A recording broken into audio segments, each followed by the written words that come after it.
अस्सलाम वालेकुम students, BBA sixth. बेटा आज हमारा ये लेक्चर नंबर 5 है और सब्जेक्ट हमारा इंटरनेशनल बिज़नेस का है और लेक्चर नंबर हमारा 5 बनता है। यानी कि ये थर्ड वीक का पहला लेक्चर है, लेकिन ओवरऑल ये हमारा लेक्चर नंबर 5 बनता है। तो बेटा आज का जो हमारा टॉपिक है, जो इन लेक्चर नंबर 5 में हम कवर करेंगे, वो बेसिकली है इम्पोर्टेंस ऑफ कल्चर, कि कल्चर की इम्पोर्टेंस क्या है और the elements of the culture, और कल्चर के एलिमेंट्स क्या हैं। ठीक है, यानी वो कौन कौन सी चीज़ें हैं जो कल्चर को बनाती हैं, ऐसे कौन कौन से एलिमेंट्स हैं जिनके मिलने से कल्चर बनता है। ठीक है, तो बेटा अब ये कल्चर ऑर्गेनाइजेशंस के लिए इंटरनली और एक्सटर्नली, क्योंकि हमारा इंटरनेशनल बिजनेस हमारा जो सब्जेक्ट है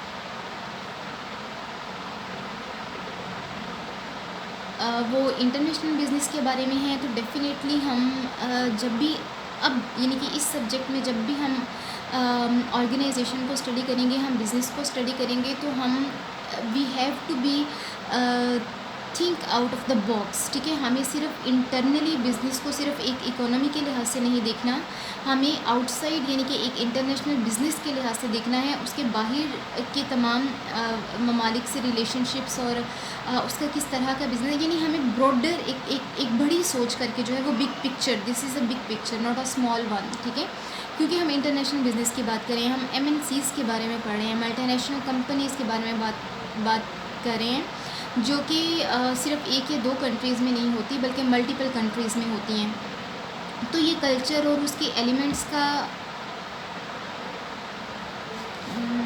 यस ये जो कल्चर है और उसके एलिमेंट्स हैं, इनका जो यानी कि ये जो सारा मैंने आपका कंटेंट प्रिपेयर किया है, ये सारा मैंने एक थोरो स्टडी करके, कुछ भी आर्टिकल्स वगैरह मैंने कुछ स्टडी किए हैं और बुक्स से भी जो मुझे है, तो वो मैंने एक तो इजी मैंने आप लोगों के लिए बनाया है, और दूसरा ये कि जो चीज़ें बार बार रिपीट हुई हैं ना स्टडीज़ में, मैंने उन चीज़ों को ज़्यादा फोकस किया है। ठीक है, तो यानी कि अब ये कल्चर है,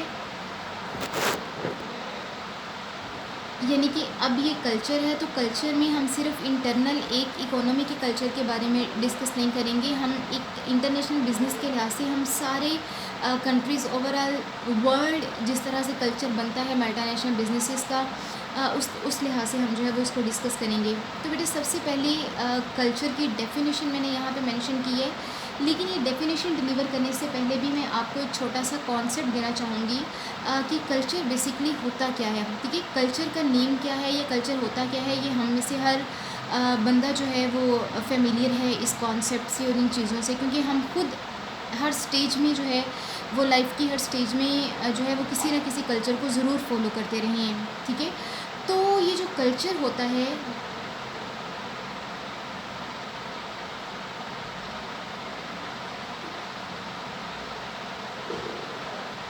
ये बेसिकली जो होता है, इसके मेकर्स कुछ और होते हैं।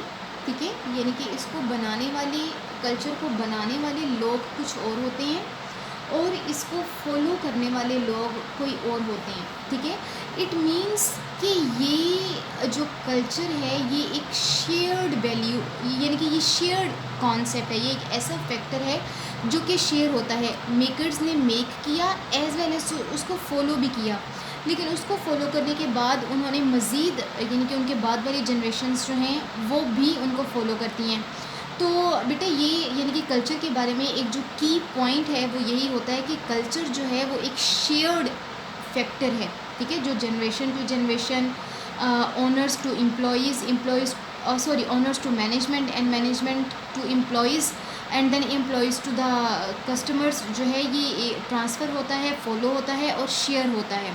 ठीक है, तो ये बेटा एक कॉन्सेप्ट था कि कल्चर, आप जब भी अपनी नॉर्मल लाइफ में आप फैमिलीज़ के कल्चर की बात कर लें, आप कंट्री के कल्चर की बात कर लें, आप किसी स्पेसिफिक रीजन के कल्चर की बात कर लें, आप किसी ऑर्गेनाइजेशन के कल्चर की बात कर लें, आप मल्टीनेशनल कंपनीज़ की बात कर लें, आप स्मॉल स्केल बिजनेसेस की बात कर लें, हर एक का अपना एक अलग से एक कल्चर है। ठीक है, लेकिन इन सब में एक चीज़ कॉमन है, वो ये कि ये एक कल्चर में जो जो चीज़ें करने का मतलब, यानी कि मेरे कहने का मकसद ये है कि जैसे मैंने आपकी डेफिनेशन पे यहाँ पे मेंशन किया है कि कल्चर वैल्यूज़ भी हो सकती हैं प्रिंसिपल्स भी हो सकते हैं, ट्रेडिशंस भी हो सकती हैं, and veg of doing things, और चीज़ों को करने का तरीका भी हो सकता है, ठीक है।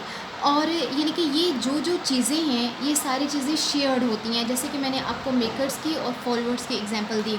तो बेटा अब हम इसकी डेफिनेशन की तरफ आते हैं कि कल्चर बेसिकली है क्या। कल्चर इज़ डिफाइंड एज कि culture is the shared values, principles, traditions and veg of doing things, ठीक है। यानी कि ये टोटल 1 2 3 एंड 4, ये टोटल 4 चीज़ें हो गई जो कि बेसिकली एंड मेनली कंसीडर की जाती हैं the part of any culture, ठीक है।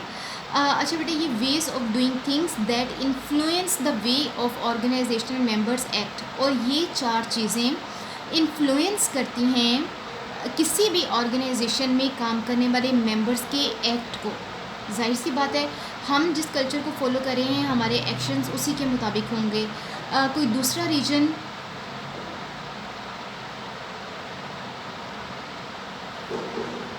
लेट्स सपोज, अगर मैं पंजाब में तो ऑलमोस्ट कल्चर सेम ही है, बट यस अगर आप सिंध की बात करें या बलूचिस्तान की बात करें तो उनके कल्चर्स जो हैं वो हमसे काफ़ी डिफरेंट हैं। तो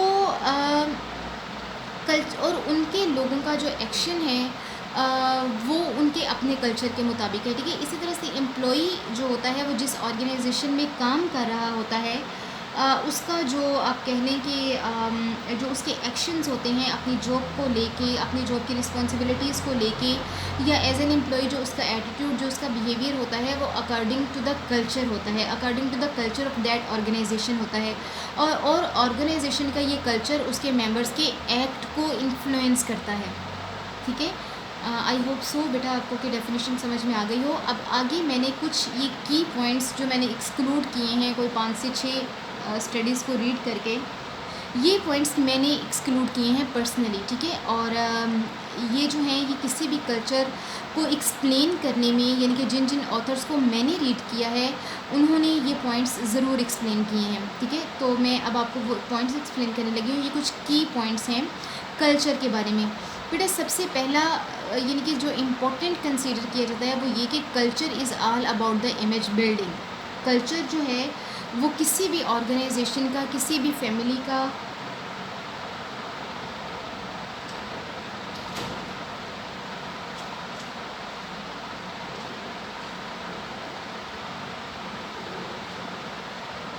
किसी भी फैमिली का और किसी भी बिज़नेस का जो है वो कल्चर जो होता है वो उसका इमेज होता है, ठीक है।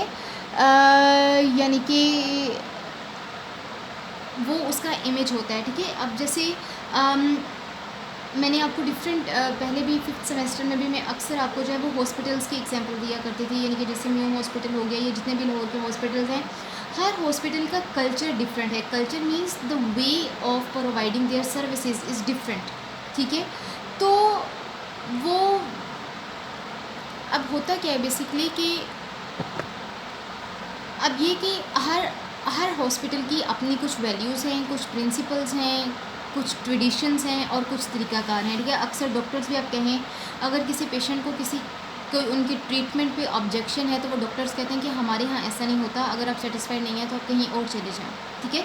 डॉक्टर्स जो है वो क्लियरली कह देते हैं। तो मीन्स कि इस स्टेटमेंट का पास कर देने का मतलब ये है कि हर ऑर्गेनाइजेशन का अपना एक कल्चर होता है और वो कल्चर उसका इमेज होता है। जैसे हमारे यहाँ पाकिस्तान में जो है वो किस चीज़ की मैं एग्जांपल दूँ,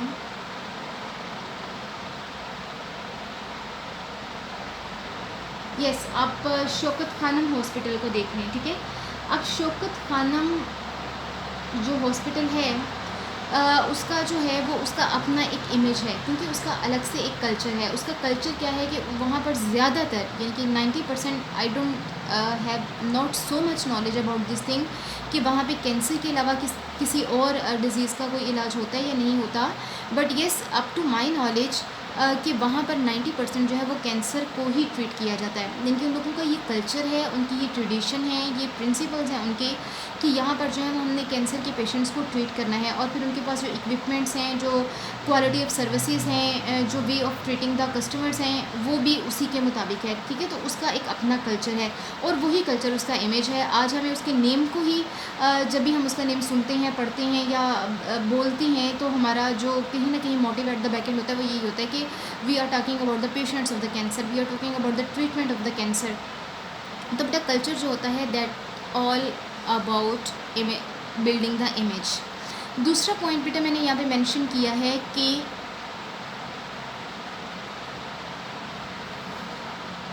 organisational culture is not concerned with the members likeness, ठीक है।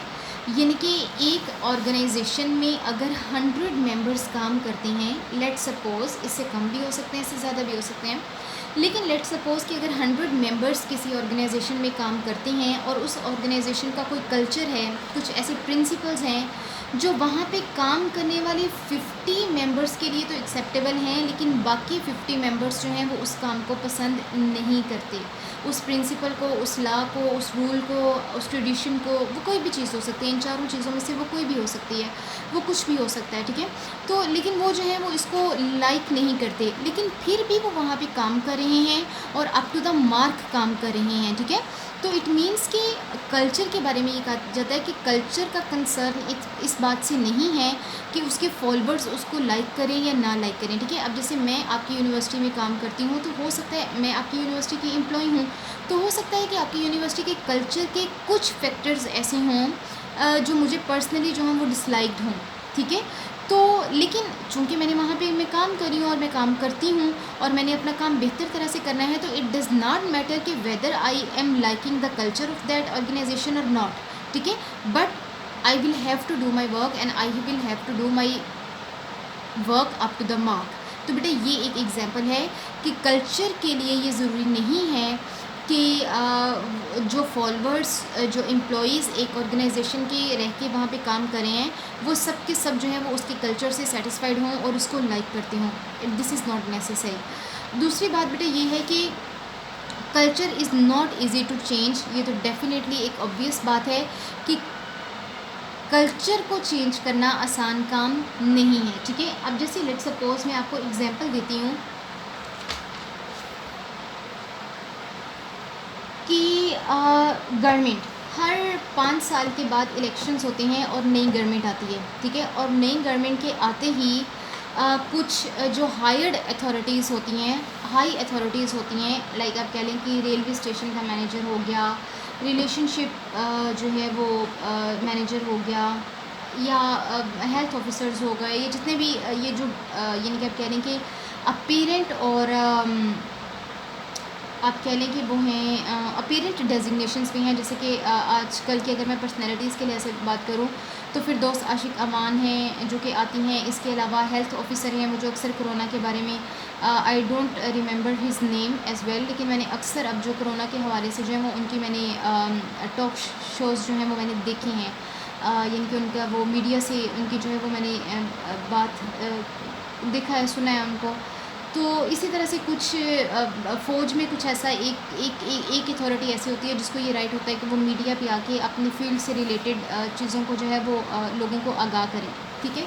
तो बेटा ये कुछ डेजिग्नेशंस होती हैं। अब हर आने वाली गवर्नमेंट क्या करती है, वो इन डेजिग्नेशंस को भी चेंज करती है। जैसे पहले वो शहबाज शरीफ के टाइम में जो है वो पंजाब का सदर जो था वो कोई और था, और अब जो है वो इमरान खान ने जो है वो उस्मान बुज़दार, शायद आई थिंक यही उसका कंप्लीट नेम है, उसको जो है वो हायर किया हुआ है, ठीक है। अब उस्मान बुज़दार हिमसेल्फ वो एक गवर्नमेंट से निचले लेवल पे हैं, शायद बहुत निचले लेवल पे हैं। जो डेजिग्नेशन, जो पावर इमरान खान के पास हैं या प्रेसिडेंट ऑफ द कंट्री के पास हैं या prime minister of the country के पास हैं, वो पावर्स उसके पास नहीं हैं, ठीक है।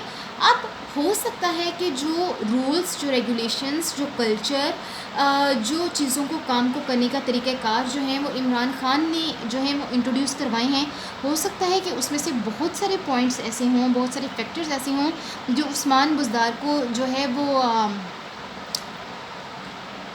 पर्सनली जो है वो पसंद ना हो, ठीक है, और वो चाहे कि वो उसको चेंज कर सके, लेकिन वो उसको चेंज नहीं कर सकता। क्यों? कि कल्चर को चेंज करना मुश्किल है। इसमें बहुत सारी रीज़न्स आ जाती हैं। इसमें डिफरेंस ऑफ पावर भी आ जाता है, डिफरेंस ऑफ विल भी आ जाता है, difference of willingness of the public भी आ जाता है, ठीक है। यानी कि जिन लोगों के लिए एक्चुअली आप कल्चर चेंज करना चाह रहे हैं, आया वो विलिंग हैं कल्चर को चेंज करने के लिए या नहीं।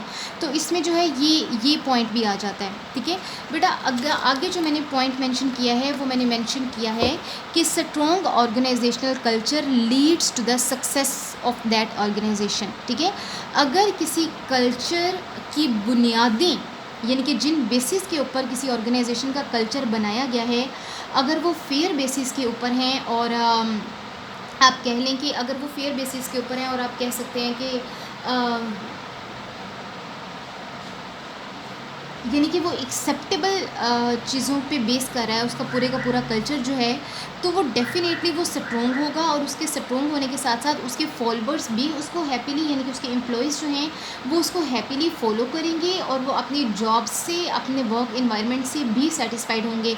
और जब एक मेंटल रिलैक्सेशन, मेंटल जो कॉरपोरेशन है वो काम के साथ साथ, मेहनत के साथ साथ रहेगी, तो डेफिनेटली सक्सेस जो है वो वहाँ पे सर्टन हो जाती है, ठीक है बेटा। मैंने यहाँ पे आपको एक इस पॉइंट के लिहाज से मैंने यहाँ पे एक एग्जांपल भी कोट की है कि चेंग वेंग, ये एक कंपनी है जो कि चाइना में ऑपरेट करती है, और ये बहुत ज़्यादा सक्सेसफुल कंपनी है।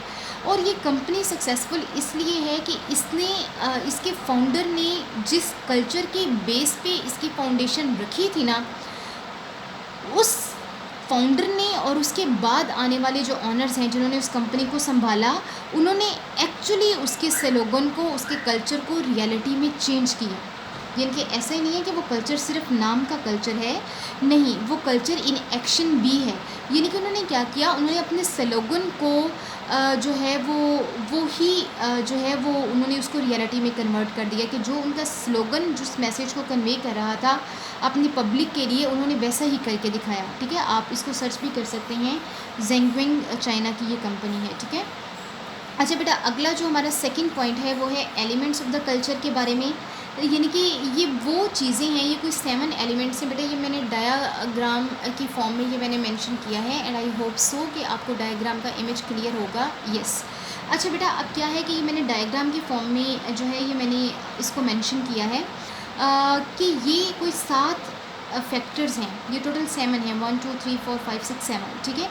ये टोटल 7 फैक्टर्स हैं जो किसी भी एक ऑर्गेनाइजेशन का कल्चर बनाते हैं। O stands for the organization and C stands for the culture. तो किसी भी ऑर्गेनाइजेशन का कल्चर जो है वो इन 7 चीज़ों के मिलने से बनता है, ठीक है। यानी कि ये 7 चीज़ें एलिमेंट्स हैं, कल्चर का एलिमेंट्स हैं, ठीक है।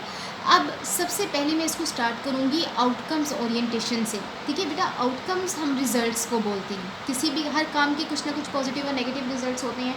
तो ऑर्गेनाइजेशन का कल्चर जो होता है वो उनके रिजल्ट्स पे, उनकी आउटकम्स पे बहुत ज़्यादा डिपेंड कर रहा होता है। उसकी रीज़न ये होती है कि अगर तो रिजल्ट्स पॉजिटिव जा रहे हैं ना, इट मीन्स कि आपने जो चीज़ें अपने कल्चर का हिस्सा बनाई थी वो सही हैं, वो फेयर हैं, वो एक्सेप्टेबल हैं, वो आपको पॉजिटिव प्रोडक्टिविटी दे रही हैं, वो आपको नेगेटिव प्रोडक्टिविटी नहीं दे रही हैं, ठीक है। अब लेट्स सपोज कि मैंने यहाँ पे एक एग्जांपल लिखते लिखते ये मेरे माइंड में आई, और एंड आई थिंक कि ये एग्जांपल एक बहुत अच्छी एग्जांपल है कि जैसे आपकी यूनिवर्सिटी है या बाकी अदर नंबर ऑफ़ यूनिवर्सिटीज़ जो हैं, अब हर यूनिवर्सिटी में नंबर ऑफ़ बैचेस जो हैं वो काम करते हैं। पंजाब यूनिवर्सिटी पता नहीं कब से बनी और पता नहीं कितने बैच जो हैं वो स्टूडेंट्स के पढ़ के जा चुके हैं, ठीक है। अब मैटर क्या करता है, डज़न मैटर कि वहाँ पे पढ़ाने वाले टीचर्स अच्छा पढ़ा रहे हैं या बुरा पढ़ा रहे हैं, ठीक है। डज़न मैटर कि वहाँ पे पढ़ने वाले स्टूडेंट्स का करेक्टर, बिहेवियर, एटीट्यूड पॉजिटिव है या नेगेटिव है। अगर कोई चीज़ मैटर करती है तो वो है आउटकम। और आउटकम क्या है कि जब पंजाब यूनिवर्सिटी के स्टूडेंट्स अपनी डिग्री को लेके बाहर ऑर्गेनाइजेशंस में जाते हैं जॉब्स के लिए, तो आया उनको वहाँ पे कितने फेवरेबल और कितने एक्सेप्टेबल एटीट्यूड के साथ जो है वो उनको एक्सेप्ट किया जाता है, ठीक है। जैसे पाकिस्तान में बहुत सारी यूनिवर्सिटीज़ ऐसी भी हैं जो जिनकी डिग्रीज़ को अगर जो है वो कंपनीज़ में प्रेजेंट किया जाए तो वो उसको एक्सेप्ट ही नहीं करती हैं। वो कहती हैं ये तो कोई यूनिवर्सिटी नहीं है, नहीं, हम जो है वो इस एजुकेशन को, ये स्टैंडर्ड को जो है वो एक्सेप्ट ही नहीं करते, ठीक है, ये एक कॉमन एक आप कह लें कि उनका सेंटेंस होता है, स्टेटमेंट होती है। तो बेटा ये है कि उन यूनिवर्सिटीज़ जिनके बारे में ये इमेज है उनको जो है वो उनकी आउटकम्स नेगेटिव हैं। आउटकम्स नेगेटिव का मतलब ये कि वो आउटकम्स फिर जो कल्चर का हिस्सा बन गई हैं, फिर उस यूनिवर्सिटी को वो चेंज करने की ज़रूरत है, उनके लिए चेंज करने की ज़रूरत है। ठीक है, कि कोई स्टूडेंट, किसी भी इदारे का कोई भी स्टूडेंट कितना फेवरेबली और कितना हैप्पीली एक्सेप्ट किया जाता है किसी जॉब के लिए, ये उस यूनिवर्सिटी की जो है वो सक्सेस है। कि अगर 2019 में 100 स्टूडेंट्स को डिग्री मिली है, तो उन 100 स्टूडेंट में से कितने स्टूडेंट्स को जो है वो जॉब मिली है और कितने स्टूडेंट्स जो हैं वो जॉबलेस हैं, ये है उस यूनिवर्सिटी की आउटकम। ठीक है, अगर तो जॉब होल्डर ज़्यादा हैं, इट मीन्स कि आपकी आउटकम्स पॉजिटिव हैं। अगर जॉब लेस ज़्यादा हैं तो इट मीन्स कि आपकी यूनिवर्सिटी की आउटकम्स नेगेटिव हैं, and then you need to change this outcomes. बेटा अगला जो है वो है पीपल ओरिएंटेशन। पीपल ओरिएंटेशन का मतलब ये है कि उस ऑर्गेनाइजेशन का कल्चर अपने लोगों के लिहाज से कैसा है। क्या वहाँ पे काम करने वाले एम्प्लॉयज़ की केयर की जाती है? क्या वहाँ पे यू एटीट्यूड अडॉप्ट किया गया है या आई एटीट्यूड अडॉप्ट किया गया है? बेटा यू एटीट्यूड होता है और एक होता है आई एटीट्यूड। ठीक है, ये मैं इसको स्मॉल लिख रही हूँ। मैं एटीट्यूड के सेंटेंस का स्पेलिंग जो है वो चलें कंप्लीट कर ही देती हूँ, WITUDE। ठीक है, अब बेटा एक होता है यू एटीट्यूड और एक होता है आई एटीट्यूड। यू का मतलब तुम, ठीक है, तुम से मतलब एम्प्लॉयज़, यानी कि एक जो ऑनर होता है, जो मैनेजमेंट होती है, उन्होंने जो है वो अपने एम्प्लॉयज़ को ज़्यादा प्रेफर किया होता है, उनकी केयर की होती है, उनकी डिमांड्स की केयर करना, उनकी नीड्स की केयर करना, उनकी हेल्थ की केयर करना, उनकी फैमिलीज़ की केयर करना, ये है यू एटीट्यूड। ठीक है, कि ये वो ऑर्गेनाइजेशंस हैं जो अपने वर्कर्स को अपना एसेट समझती हैं, अपने ह्यूमन रिसोर्स को एक्चुअली अपना एसेट समझती हैं, ना कि वो फिज़िकल एसेट को अपना एक्चुअल एसेट समझती हैं। ठीक है, और बेटा आई एटीट्यूड में ये क्या होता है कि जैसे हमारे यहाँ फैक्ट्रीज़ का कल्चर है कि फैक्ट्रीज़ में क्या होता है कि ओनर्स जो हैं वो बड़े आराम से एसीज़ में बैठे होते हैं, कोई आ भी रही हैं नहीं आ रहे, बस ऑर्डर्स पास करते हैं।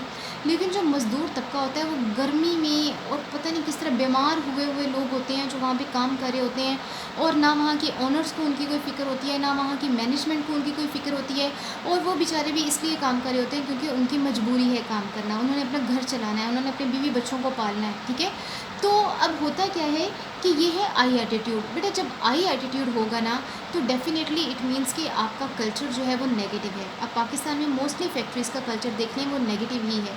ठीक है, आप किसी भी फैक्ट्री में जो है वो काम करने वाले मज़दूर को देख लें, आप उसकी हालत देख लें, आपको पता चल जाएगा कि यार ये जहाँ पे काम करता है वो वहाँ का एक्चुअल कल्चर कैसा है और वहाँ का इन्वायरमेंट कैसा है। ठीक है, लेकिन अगर आप यू एटीट्यूड वाली कंट्रीज़ को देखें, आप यूके को देख लें, यूएसए को देख लें, वहाँ के एम्प्लॉयज़ कितने कॉन्फिडेंट होते हैं क्योंकि उनको पता है कि we are the asset of this organization, हमें अहमियत दी जाती है, हमारी केयर की जाती है, हमारी फैमिलीज़ की केयर की जाती है। तो वहाँ पे आप उनकी ग्रोथ भी देख लें और उनका जो है वो आप सब चीज़ें देख लें वो कितनी पॉजिटिवली चल रही हैं। अच्छा बेटा, अब जो नेक्स्ट हमारा स्टेप है वो है टीम ओरिएंटेशन के बारे में।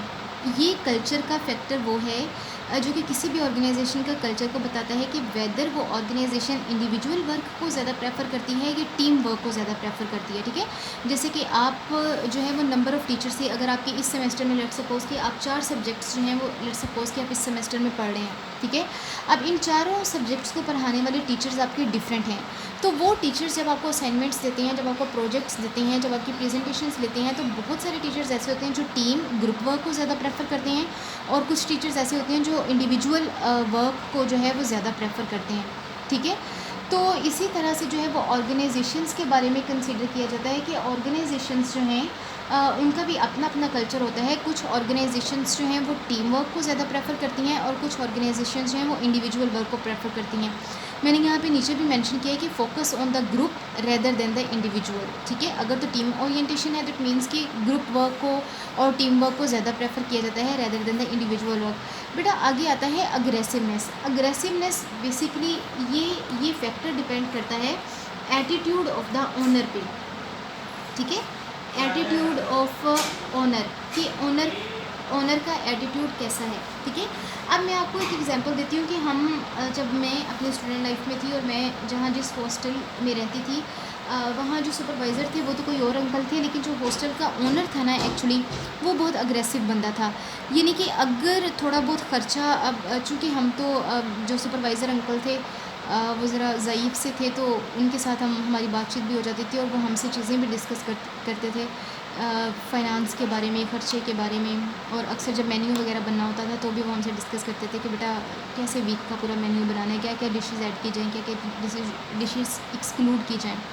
तो लेकिन अगर कहीं कोई थोड़ी बहुत प्रॉब्लम आ जाती थी ना, कोई फ़ाइनेंस ख़र्चा ज़्यादा हो गया था, या कहीं कोई मिस्टेक हो गई कुक से, या कहीं इवन सुपरवाइज़र अंकल से कोई मिस्टेक हो जाती थी। हालांकि सुपरवाइज़र अंकल ज़ईफ़ थे और जो ओनर था वो मतलब वो यंग थे अंकल जो हैं वो कोई 40s में थे, यानी कि यंग थे वो, कोई बहुत ज़्यादा एजड नहीं थे। लेकिन फिर भी वो जब बोलता था वो इंसान, तो उसकी आवाज़ जो है वो गलियों तक जा रही होती थी और लोग जो है वो घरों से बाहर निकल आते थे कि यार कौन बोल रहा है, ये कौन बात कर रहा है। और वो बंदा ज़रा भी लिहाज नहीं करता था कि मैं अपने से किसी बड़े बंदे से बात कर रहा हूँ या मैं अपने से किसी छोटे से बात कर रहा हूँ। इवन वो हॉस्टल में रहने वाली जो गर्ल्स होती थी, अगर उनमें से भी किसी से कोई मिस्टेक हो जाती थी तो वो उनके साथ भी वैसे ही बोलता था, इतना शाउट करके और इतना रफ़ वे में बात करना। तो बेटा ये होती है अग्रेसिवनेस, अग्रेसिव एटीट्यूड ऑनर, यानी कि अग्रेसिव जो ऑनर का एटीट्यूड होता है वो ये होता है कि ओनर हमेशा यही चाह रहा होता है कि जो मैं कह रहा हूँ ना बस वही किया जाए, यानी कि उसमें आई एटीट्यूड होता है। वो इस चीज़ को एक्सेप्ट ही नहीं करता कि आया अगर चीज़ें मेरे ओपिनियन से या मेरे डिसीजन से या मेरे सेट किए हुए सिस्टम से ज़रा हटके हो रही हैं तो मैं उसको उनको एक्सेप्ट करूँ नहीं। वो अग्रेसिवनेस शो करते हैं, वो इम्पोज करते हैं अपनी विलिंग को अपने एम्प्लॉइज़ के ऊपर कि एम्प्लॉइज़ जो हैं वो चीज़ों को उसी तरह करें जैसे मैंने कहा है, ठीक है। तो बेटा ये अग्रेसिवनेस भी जो होती है, ये अग्रेसिवनेस के भी लेवल्स होते हैं। कुछ ऑर्गेनाइजेशंस बिल्कुल भी अग्रेसिव नहीं होती, कुछ ऑर्गेनाइजेशंस अग्रेसिव होती हैं और कुछ ऑर्गेनाइजेशन में बस मिडिल लेवल की एग्रेसिवनेस, यानी कि तब सख्ती की जाती है जब एम्प्लॉयज़ काम ना करें। लेकिन अगर एम्प्लॉयज़ काम कर रहे हैं तो then it's okay, there is no need to do any strictness और the any sort of enforcement of the power to impose on the employees, ठीक है। तो बेटा ये है अग्रेसिवनेस का फैक्टर। अगला जो फैक्टर है हमारा एलिमेंट है वो है बेटा स्टेबिलिटी के बारे में। अब स्टेबिलिटी जो है, जैसे पॉलिटिकल स्टेबिलिटी की हम बात करते हैं, हम लीगल स्टेबिलिटी की बात करते हैं, हम इकोनॉमिक स्टेबिलिटी की बात करते हैं, हम जो है वो बहुत ज़्यादा स्टेबिलिटीज़ जो हैं वो हर लिहाज से हम इसकी बात करते हैं। तो यहाँ पे स्टेबिलिटी भी एक ऑर्गेनाइजेशन की हर लिहाज से आ जाती है, ठीक है, कि उनके वहाँ के एम्प्लॉयज़ की स्टेबिलिटी कितनी है, कि वहाँ पे एम्प्लॉय कितना टिक के काम करता है। इट मीन्स कि जिस जगह पे एम्प्लॉय ने ज़्यादा देर तक काम कर लिया, इट मीन्स कि वो वहाँ से सेटिस्फाइड था, वहाँ का कल्चर, वहाँ का एटीट्यूड, वहाँ का जॉब, वहाँ की सैलरी, ये सब कुछ चीज़ें जो है वो पॉजिटिव कंसीडर एक हमें पॉजिटिव इमेज देता है कि जब कोई इंसान हमें ये कहता है कि यार मैं इस कंपनी में 10 साल से काम कर रहा हूँ, ठीक है, तो वो बड़े हम सोचते हैं कि यार 10 साल से एक ही जगह पे काम करना, it's a very big thing. तो स्टेबिलिटी हर लिहाज से देखी जाती है कि एम्प्लॉयज़ का टर्नओवर कैसा है, एम्प्लॉयज़ की स्टेबिलिटी कैसी है, रूल्स की रेगुलेशंस की स्टेबिलिटी कैसी है, जो प्रॉफिट्स आ रहे हैं उनकी स्टेबिलिटी कैसी है, यानी कि हर लिहाज से स्टेबिलिटी को देखा जाता है। और अगर स्टेबिलिटी जो है वो for a consistent time period वो जो है वो स्टे करती हैं, कंसिस्ट करती हैं, तो इट मीन्स कि that organization has the positive culture. लेकिन अगर वो स्टेबिलिटीज़ अप्स एंड डाउन्स में रहती हैं तो इट मीन्स कि वो एक्चुअली वो ऑर्गेनाइजेशन स्टेबल नहीं है, वो अनसर्टन है, कुछ पता नहीं है कि कब क्या चीज़ अपवर्ड चली जानी है और कौन सा डिसिप्लिन जो है वो डाउनवर्ड मूव कर जाना है। तो बेटा ये स्टेबिलिटी भी जो है ये एक एलिमेंट है कल्चर का। आगे बेटा अगला जो हमारा पॉइंट है वो है इनोवेशन एंड रिस्क टेकिंग के बारे में। अगला एलिमेंट जो है वो इनोवेशन। अब बेटा बहुत सारी ऑर्गेनाइजेशंस ऐसी होती हैं जो इनोवेशंस को अडॉप्ट करना पसंद करती हैं, ठीक है, यानी कि अपने प्रोडक्ट्स में नई से नई इनोवेशन लेके आना, अपने प्रोडक्ट के बनाने के तरीक़ाकार को चेंज करना, अपने प्रोडक्ट के प्रेजेंट करने के तरीक़ाकार को चेंज करना, जो फीचर्स ऑफ द प्रोडक्ट जिनको कहा जाता है उनमें चेंजिंग्स लेके आना, उनमें जो है वो इनोवेशंस को अडॉप्ट करना। तो बेटा ये भी किसी ऑर्गेनाइजेशन का कल्चर होता है। अब बहुत ज़्यादा सारी ऑर्गेनाइजेशंस ऐसी भी हैं जो इनोवेशन की कल्चर का रिस्क लेती ही नहीं है, ठीक है। अब जैसे मैं एक आपको एग्जांपल देती हूँ कि पाकिस्तान में बर्तन धोने के लिए काला साबुन, माइट बी के everyone should be familiar with that soap, it's मुझे वो खुद बहुत बुरा लगता है उसकी स्मेल वगैरह या उसको यूज़ करना, but that is a product, ठीक है। तो बेटा वो प्रोडक्ट जो है वो आज से आप 40 ईयर्स पहले देख लें तो वो तब भी वैसा ही था, वो आज भी अगर आप उसको यूज़ करना चाहें या आपको कहीं उसको देखने का इत्तेफाक हो, तो आप देखिएगा वो आज भी वैसा ही है, ठीक है? उसकी स्मेल, उसकी शेप, उसके फीचर्स, वो सब चीज़ें जो हैं वो वैसी ही हैं। ये रिसेंटली मेरा इत्तेफाक हुआ उससे, मेरी मदर इन लॉ ने कुछ घर में यानी कि चूल्हे वगैरह वॉश करने थे, तो उन्होंने उसके लिए मंगवाया कि ये अच्छी तरह से जो है वो चीज़ों को जो है वो वॉश कर देता है। तो मैं तो खैर उसको यूज़ ही नहीं कर सकी, उसकी स्मेल और उसको यानी कि वो हर बंदे के अपने यूज़ ऑफ प्रोडक्ट होता है। लेकिन खैर ये वो कंपनी है, ये वो प्रोडक्ट है जिसने इनोवेशन का रिस्क लिया ही नहीं, यानी कि वो रिस्क टेकिंग उस कंपनी का कल्चर नहीं है, वो रिस्क एवर्स कल्चर है उस कंपनी का, ठीक है? अच्छा बेटा, अगला जो हमारा पॉइंट है, लास्ट पॉइंट है, वो है अटेंशन टू डिटेल्स। बेटा इसका मतलब ये है कि जब उस ऑर्गेनाइजेशन में रूल्स बनाए जाते हैं, रेगुलेशंस बनाए जाते हैं, या कल्चर का कोई भी फैक्टर, जो मैंने 4 फैक्टर्स आपसे ऊपर डिस्कस किए, वो कोई भी फैक्टर जो है वो जब बनाया जाता है, या उसमें कोई चेंजिंग लेके आई जाती है, तो क्या सिर्फ कुछ डिसिप्लिन्स को मद्देनज़र रखते हुए चेंजिंग लेके आई गई है, या फिर पूरे के पूरे मामले को डिटेल से, पूरी की पूरी ऑर्गेनाइजेशन के हर डिसिप्लिन को डिटेल से देखने के बाद जो है वो चेंजिंग्स लाई गई हैं, ठीक है? तो ये अटेंशन टू डिटेल की जो अटेंशन पे की जा रही है, आया वो डिटेल में पे की जा रही है, या सिर्फ चंद चीज़ों को जो है फोकस करते हुए जो है वो अटेंशन पे की जा रही है, यानी कि focus on the big pictures.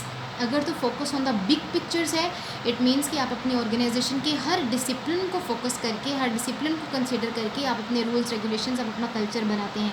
लेकिन अगर कुछ डिसिप्लिन्स को फोकस किया जाता है, तो देन डेफिनेटली कि वो अटेंशन इन डिटेल नहीं है, वो दैट माइट बी कि वो डिसिप्लिन्स जिनको कंसीडर किया जा रहा है, वो डिसिप्लिन्स जो हैं वो फेवरेटिज़म की बेस पे भी हो सकते हैं, वो लाइकनेस यानी कि ऑनर्स की अपनी प्रायोरिटीज़ की बेस पे भी जो हैं वो हो सकते हैं, ठीक है? इसकी एग्जांपल मैं आपको रिसेंटली कोट करना चाहूँगी कि अभी कल ही हमने कुछ लोगों की इफ्तारी की, तो उस इफ्तारी में जो है वो हमने अल-खान से कुछ प्रोडक्ट्स मंगवाई, उनकी बिरयानी वगैरह और वो कबाब सी कबाब वगैरह। तो उनका जो पहले जो उनके बॉक्सेस थे, अगर आप स्टूडेंट्स को भी इत्तेफाक हो वहाँ पे जाने का, या उनकी डील रिसीव करने का, तो देन यू विल सी कि उनका वो पूरा बॉक्स का जो डिज़ाइंस भी उनका चेंज हो गया है, क्योंकि वो इटसेल्फ वो चेंज हुआ है ना, उन्होंने शिफ्ट किया है दूसरी जगह पे। तो वो शिफ्ट करने की वजह से शायद उनका कल्चर, पूरा जो इंटीरियर स्ट्रक्चर होगा, उनका जो इंफ्रास्ट्रक्चर होगा, शायद उन्होंने अपने बॉक्सेस का स्टाइल भी उसी बेस पे जो है वो बिल्टअप किया हो। अब मैंने इंटीरियर अभी नहीं देखा क्योंकि बाहर जाने का मौका नहीं मिल रहा, तो जब देखेंगे तो then I will actually come to know कि इन्होंने जो अपनी हर चीज़ को चेंज किया है वो उन्होंने किस तरह से किया है, and then actually I can figure it out कि क्या उन्होंने फोकस ऑन बिग पिक्चर किया है या फोकस ऑन स्मॉल पिक्चर किया है, ठीक है?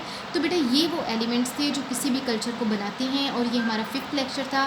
अगर आपको किसी भी किस्म की कोई भी प्रॉब्लम हो तो बेटा you can discuss with me. Thank you.